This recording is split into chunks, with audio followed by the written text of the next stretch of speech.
So I almost died. Not like in a dramatic life is hard way. I mean, actually died because my appendix decided it was done with me. And instead of politely quitting, it exploded like it had a personal vendetta. And the worst part, I almost ignored it, which means this video isn't just a story. This is me sitting here telling you, going, hey, don't be me. So let me walk you through this because looking back, there were signs and I brushed them off like junk mail. It started as just discomfort, not even pain, just that weird something feels off feeling. I'll deal with it later kind of feeling because we're all adults here, which means we ignore problems until they become emergencies. So on Wednesday, March 11th, I woke up with this really bad bloating issue, stomach cramps and gurgling. The kind where we all just say must have been something I ate.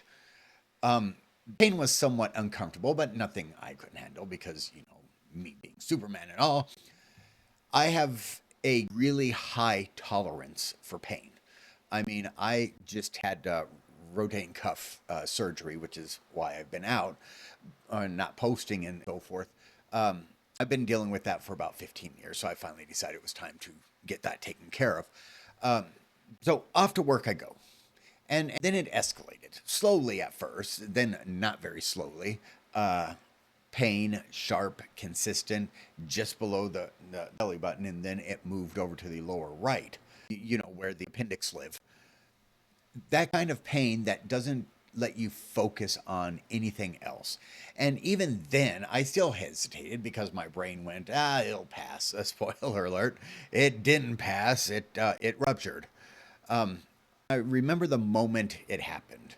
At 8:30 p.m., while talking to someone I worked with on the phone, it hit. And I was, of course, at work at the time. And the pain so severe, it dropped me to my knees. And again, I have a very high tolerance for pain. So in order for something to drop me like that, it's got to be severe. I mean, the pain level went from like 8 to a 50 in about 60 seconds. Let me translate what ruptured appendix actually means. Your body basically goes, hey, you know how we like not being poisoned? Yeah, let's see what being poisoned feels like. Not just pain, it's infection, it's emergency surgery, and it could go very, very wrong.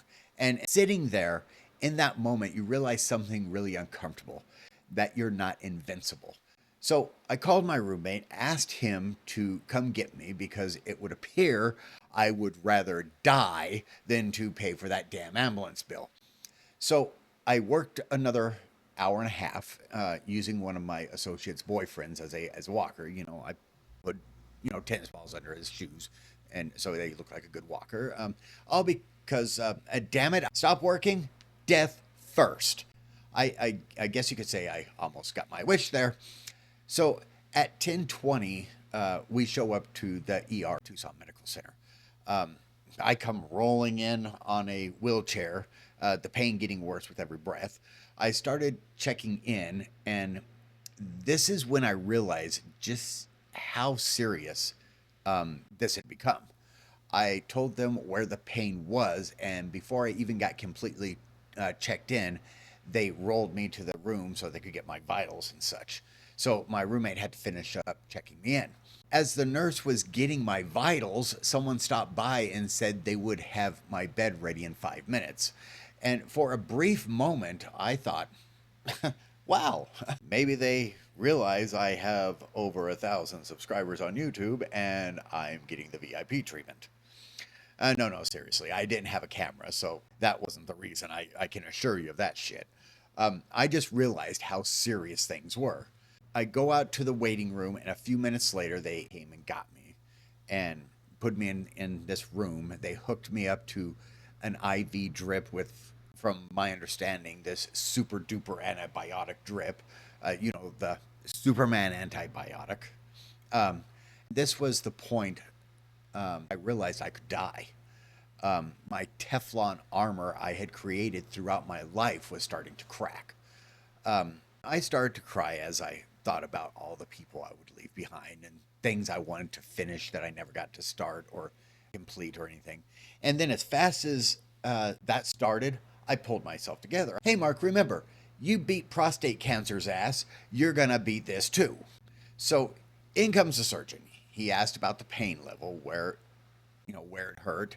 Didn't trust me apparently, so he had to push um, a point of pain as if I wasn't in enough pain already. And he told me it was my appendix. Um, then came in the vampires to draw blood.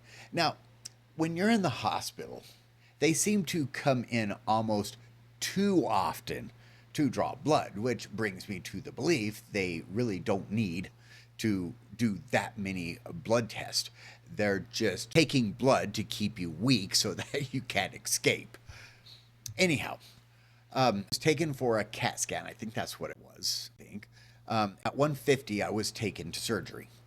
Uh, okay, so I'm in pre-op and I'm feeling pretty good. The pain meds I was on, my pain was going up minute by minute, but I didn't care. This shit they had me on was the really good shit.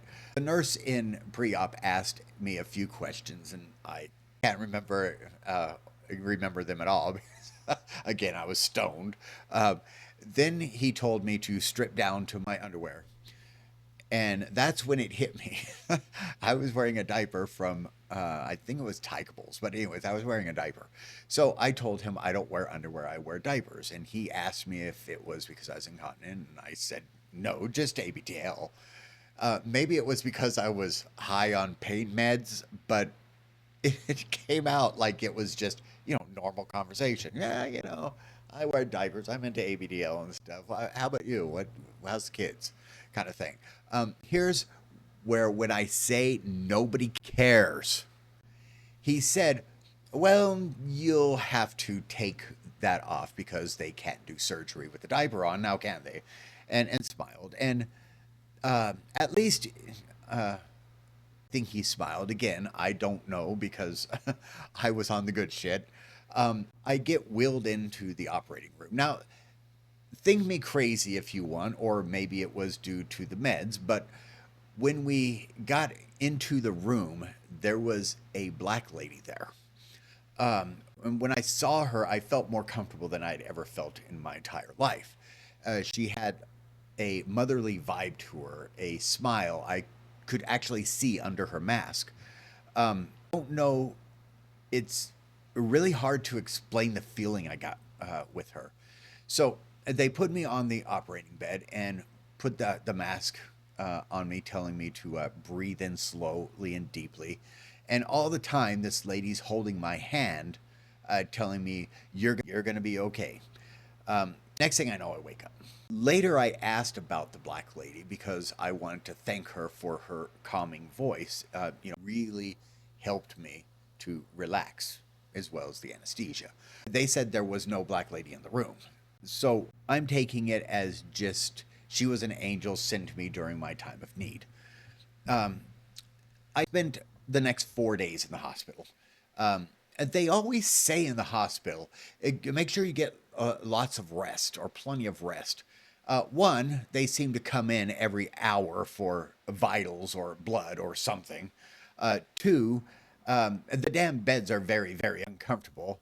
And they were giving me two Tylenols and one muscle relaxer for surgery pain and something stronger for the pain the bed was causing my lower back.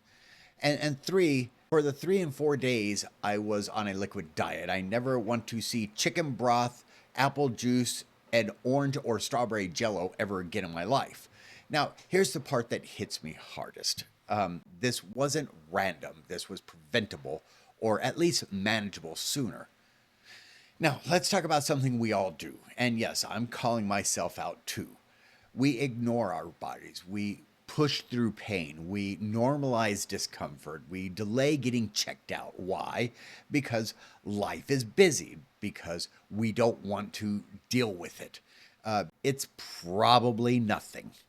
And if you're in the ABDL community, let's be real for a second.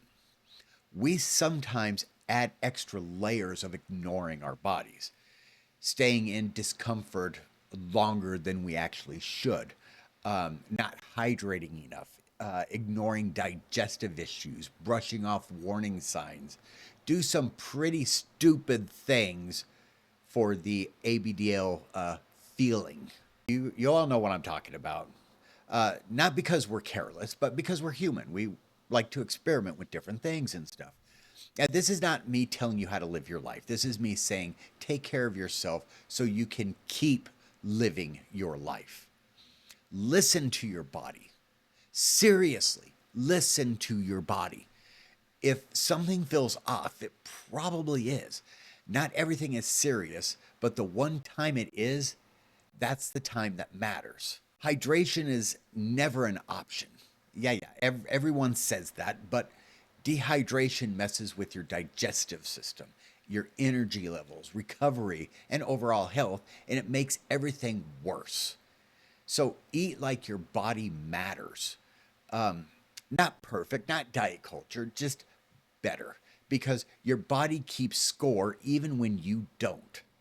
I have a sweet tooth from hell, and that's something I need to get control of. Let me break it down a little for you. I climb into bed with a box of candy, let's say Milk Duds, and eat the whole box before I lay down to sleep. Every damn night. IMR, I can tell you that. My eating habits have really changed, and let me tell you, there ain't an ounce of bullshit in that statement. So stop avoiding doctors. The doctor told me that if I had shown up maybe an hour or two later, they would have been rolling a corpse in and not a patient, which was harsh for him to say, but that's what I needed to hear. And I get it. Nobody wakes up excited to go, hey, doc, can you tell me what's wrong with me today? Catching something early, that's the difference between inconvenience and emergency surgery. And no, I'm not talking about Dr. Google, because with Dr. Google, you'll have cancer every damn time. I can't tell you if I knew then what I know now, if I would have done anything different. Maybe I would have, maybe I wouldn't have. But let me just tell you, now, if my body gives me a sign, I'm not going to be ignoring it. I want to say something clearly. This isn't about shaming people for, going to the urgent care or something of constipation or something. This isn't about don't do this or don't do that. This is about awareness. You can live your life. You can enjoy what you enjoy. Be yourself fully and still take care of your health. Those two things are not opposites. Because here's the truth. You can't enjoy anything if you're not okay. And real quick, if this is hitting home for you, if you ever ignored something until it became a major problem as far as your health is concerned, go ahead and hit like, subscribe if you haven't already, because the channel is about real life, not just the parts we post online. Also drop a comment about the symptoms. Maybe someone is having the same symptoms, and maybe by reading your comment, that might make them want to go and get checked out. This experience flipped a switch for me, not in a dramatic, I'm a completely new person kind of way, but in a very real, I need to do better. Now I pay attention. Now I don't brush things off as easily. Now I take that extra step, even when it's inconvenient. Going and getting those checkups that you should be getting on a regular basis anyways. Nobody thinks it's going to happen to them until it does. And then suddenly everything you ignored becomes very, very real. You don't need to panic. You don't need to overreact, but you do need to respect your body because it's the only one you have.